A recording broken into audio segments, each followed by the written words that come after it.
I don't know how much you use Twitter.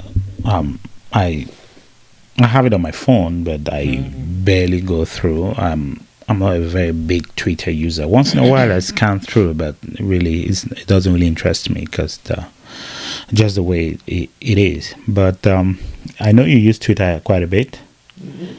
Yeah, I think I created an account.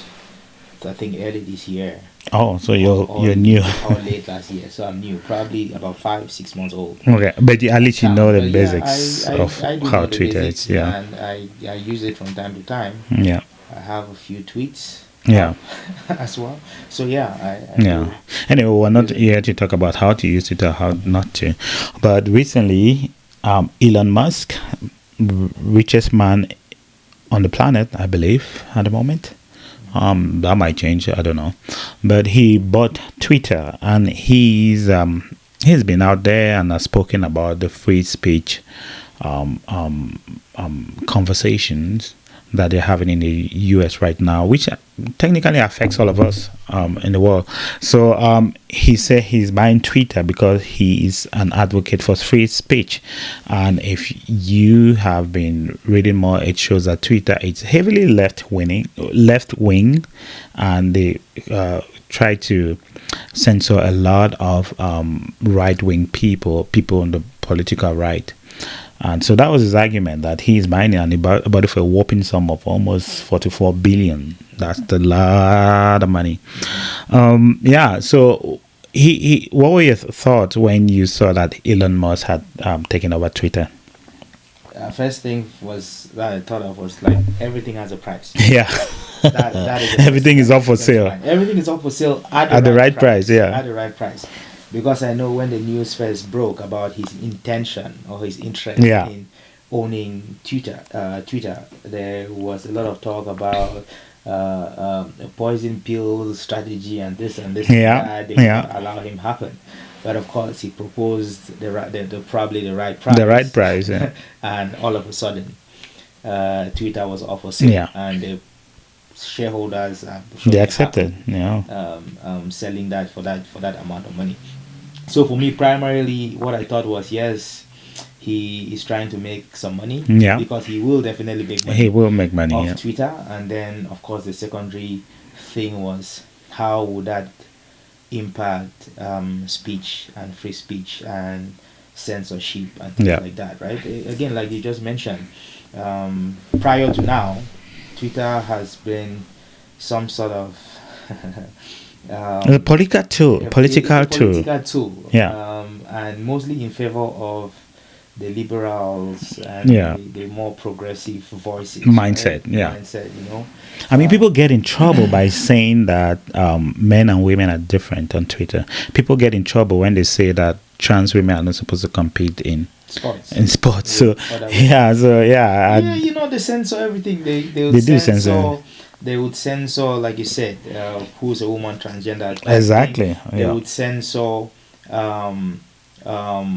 the Things like abortion. things like abortion, Yeah. which are very Very conservative, controversial. Yeah, conservative Yeah. ideas. They would censor now. You can't talk about Russia. exactly. I mean, Ukraine. Yeah. There's issues there. You Mhm. also you're allowed to make threats now. I guess, I mean, Depending who on you're making who you're threats, threatening. and you can make statements about people killing or murdering heads of states like Putin. yeah, It's allowed. yeah, but you can't do it for But you Ukrainian can't do it president. for the Ukrainian president. So you see how much division, how much favor Divide, yeah. is placed on the progressive voices. Right. Or I guess some people would argue that it's some sort of the voice for the United States government. They kind of An arm of the government, yeah. They support Yeah. the policies, and they promote the ideas and the policies of Of the the- United yeah, States yeah. government and nothing else. No. So Well, they definitely favor the policies of the current government. Current government, And yes. imagine the former president of the United States has been banned on Twitter. And isn't that something? I think the first thing that he should do when he finally acquires Twitter is to get Elon Musk. That's a lot of people are have suggesting that I should bring back Trump's Trump. account. He needs why? Yeah, He he has needs to account do. reactivated. Yeah. For me, that is the first thing he He needs to do should before he does if anything anything, else. bring back Trump. Bring back Trump. Because we were having fun with Trump on Twitter. A lot of people had fun. Anyway, we don't want to talk about that. I think the bigger conversation here is how does censorship work and who is in charge of arbitration of what is truth or what is untrue, or who is in charge of controlling the amount of information that people have access to. Do you think that's a big trouble that we're in right now? I think it's a difficult task. It's a difficult task to accomplish. I'm sure not only Twitter. I'm sure YouTube, Facebook are also struggling with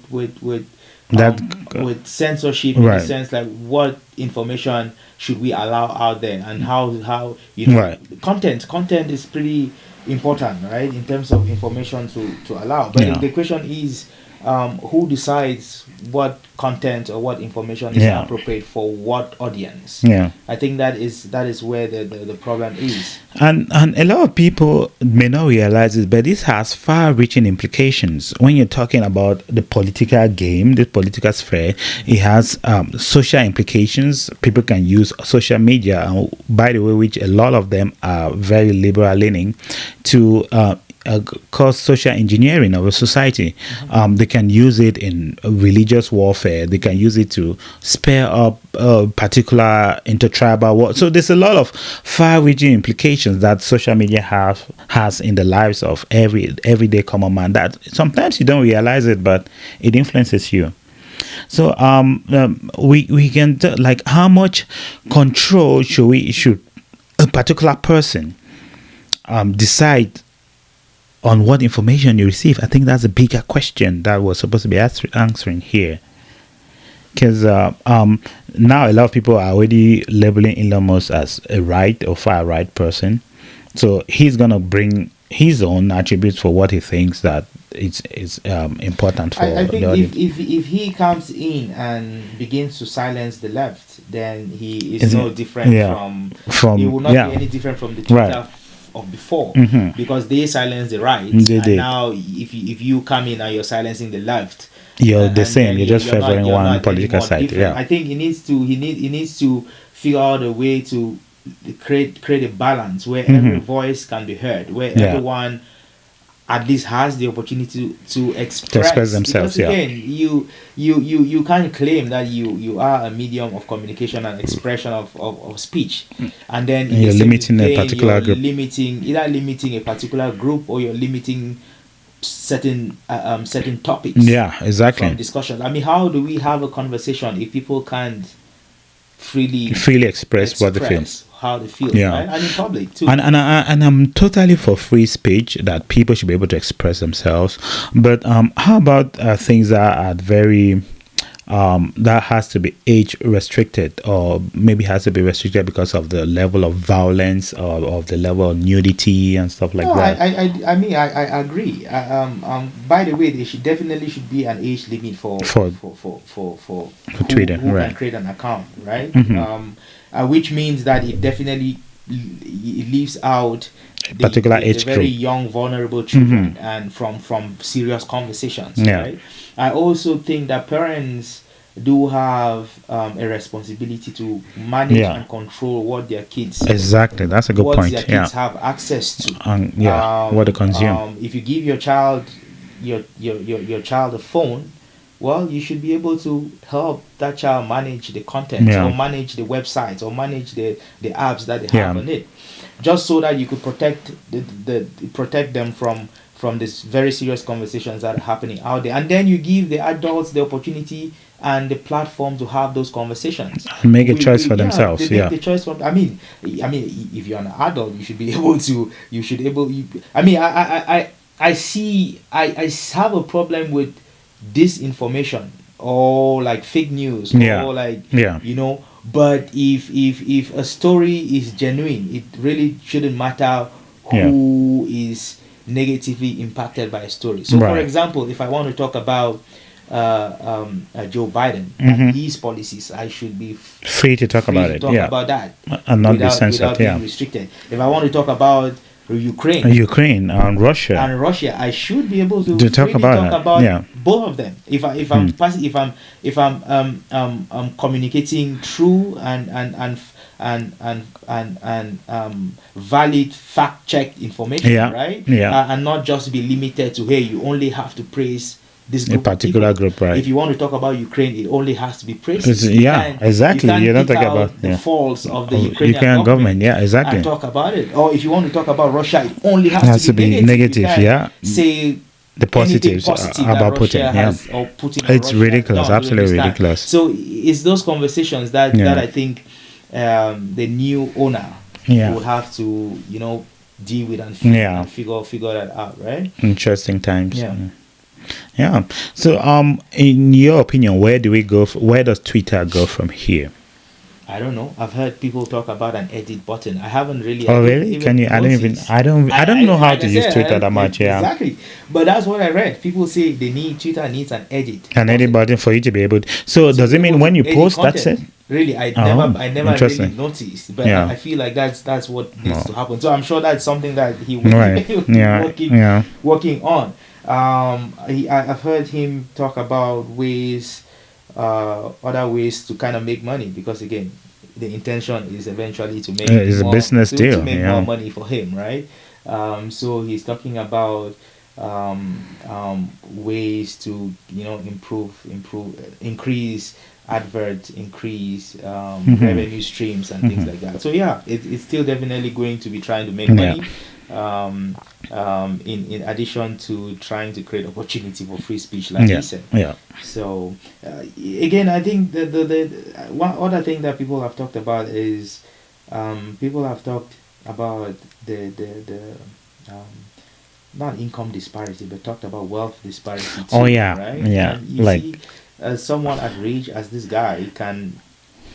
I don't think this is a serious. I don't think this is a serious project for him.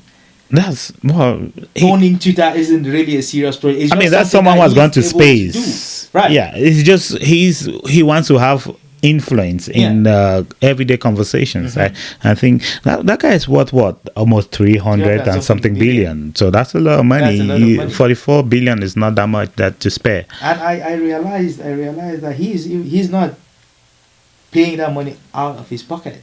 He is securing loans. He's able to do that. He's able to want something and go to the bank and get money to pay for it without actually spending his own money on it. Yeah, when you have that kind of money, you can do and undo. Something that was pretty interesting to me, right? Like how one person will earn so much money. It happens, and as long as you put in the money into good use and you're employing other people, you're creating and paying them well, I have no problem with rich people. Okay. Because rich people can help more people than poor people, in my opinion. I don't know what that means. In terms of giving people an opportunity to be able to grow for themselves and have a living and support their families and stuff. I feel like if you have rich people that can invest in all these businesses, buy Twitter, employ a lot of people in Twitter, a lot of people in Tesla, a lot of people in the SpaceX company. I think employment and paying people is secondary to the aim. It's a means to achieve the aim. Their aims is the means to make more money. He needs to spend a little bit of money. Yeah, I think that's what it's not really like. Oh yeah, I'm helping people, and that's why even when they do charity, you donate to a charity organization, you get a receipt. Yeah. And then you use it for taxes. For tax return. Really is the intention to help. Yeah, something I want to point out. He has paid the most tax in U.S. history. Well, so what? So he's helping the U.S. government. Is he paying his fair share? He is paying his fair share of taxes. Yeah, he has paid the highest tax. I'm not saying he might have paid the highest, but is he paying his fair share? I think that's I think so. I think so. If one human being has paid billions of dollars in taxes, I feel like that's a lot of money to pay. How much money? I don't know, but is he making? You have to know that this money is not cash. This money is stuck in businesses and corporations and stuff like that. Owns it. He owns it. Yeah. But it's not like it's some liquid cash in the bank. No, it's running cash. Yeah.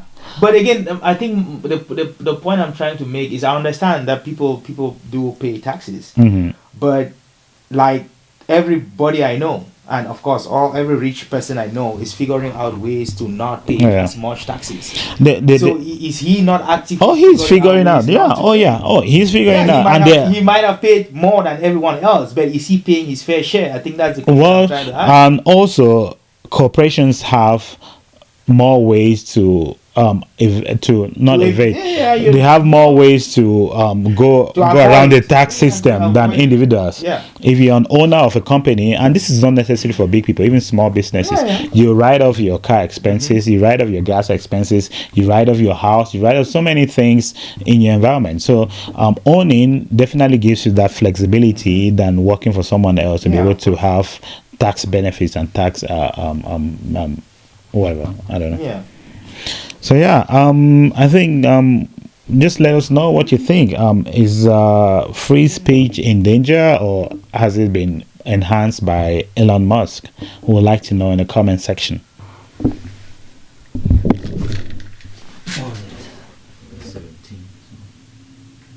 How much time?